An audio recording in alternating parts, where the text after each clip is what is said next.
Retrouvez Jackie Jougla pour la météo. Je vous propose de faire connaissance avec Gérard Masson, un artiste peintre qui utilise de l'encre de l'imprimerie pour ses tableaux.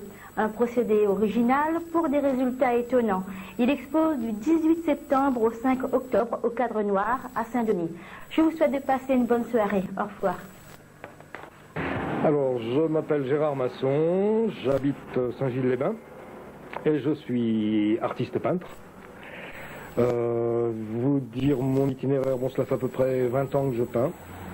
Je suis arrivé à la peinture après avoir exposé d'autres peintres et avoir un petit peu compris leurs problèmes, donc de montrer qu'il fallait avant tout révéler au public ce que l'on fait. Même chaque peintre croit toujours beaucoup à ce qu'il fait et l'essentiel c'est d'exposer. Bon, au cours de ces 20 ans, j'ai d'abord exposé en métropole. Je suis normand d'origine et mes premières expositions étaient en Normandie, se sont étendues un petit peu partout en France, à Bonn, dans différents pays, enfin des expos de groupe, des expos personnels. Et je travaillais des mélanges d'encre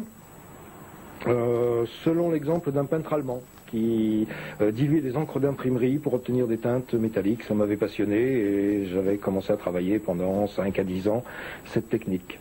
Je suis parti vivre aux États-Unis où là j'ai continué cette technique mais en y incorporant des techniques de collage qui sont moins habituelles en France, en Europe surtout, et qui sont surtout moins appréciées du public parce qu'on ne comprend pas l'adjonction d'éléments différents.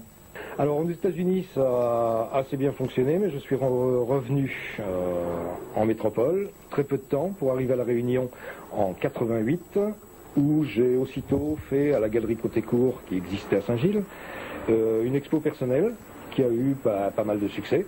Enfin, dans quelques semaines, à Saint-Denis au Cadre Noir, je présente toute une série d'encres à laquelle je suis revenu après un passage à la peinture à l'huile, au pastel, mais qui ne m'ont pas finalement donné la satisfaction.